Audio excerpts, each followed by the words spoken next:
आदित्यनाथ जिंदाबाद जिंदाबाद जिंदाबाद। लोकसभा चुनाव के पहले चरण के चुनाव को अब एक हफ्ते से भी कम का वक्त बचा है। ऐसे में बाकी चरणों में पड़ने वाले जिलों में प्रत्याशी तय करना, इसे लेकर राजनीतिक दल तेजी कर रहे हैं।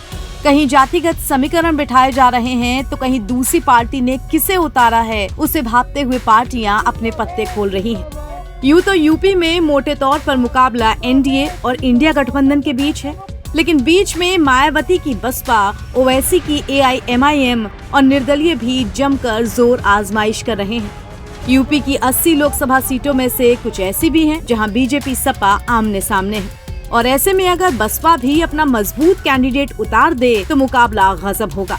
ऐसी ही एक सीट है गाजीपुर, जहां मुकाबला तीनों तरफ से तगड़ा हो चुका है। जी हाँ, माफिया मुख्तार अंसारी का गढ़ गाजीपुर, जहां से सीटिंग सांसद और मुख्तार के बड़े भाई अफजाल अंसारी एक बार फिर से किस्मत आजमा रहे हैं।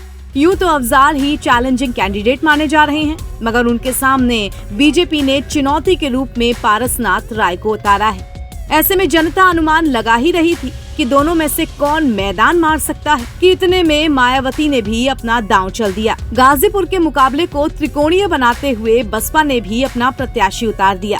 बहुजन समाज पार्टी ने यहाँ से डॉक्टर उमेश सिंह पर दांव लगाया है, जो सपा और बसपा दोनों के ही प्रत्याशियों को माफिया बता रहे हैं। क्रांतिकारियों का लीला रहा है, यहाँ कलम के सिपाही पैदा हुए हैं।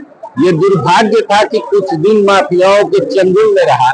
आज फिर दोनों तरफ से लोगों के मन में जो एक बात है कि दोनों माफिया हैं, अपने को मसीहा कहते हैं, कोई नकल माफिया है तो कोई असल में माफिया है।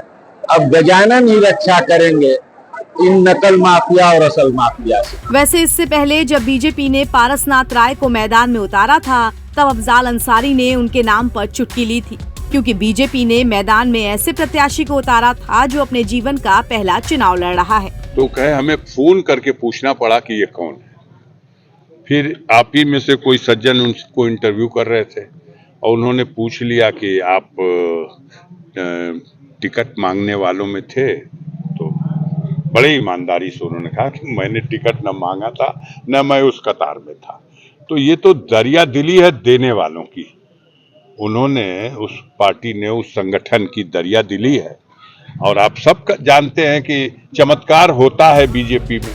अब हर पार्टी और उनका प्रत्याशी तो अपनी अपनी जीत का दम भरेंगे ही। जहां मुख्तार के गुजर जाने के सिंपैथी वोट्स अफजाल अंसारी यानी समाजवादी पार्टी को मिल सकते हैं, तो वहीं योगी जी के माफिया को साफ कर देने वाली छवि पर बीजेपी के पारसनाथ राय जीत सकते हैं। और इन दोनों के बीच बसपा भी अपनी जोड़ तोड़ में लगी हुई है।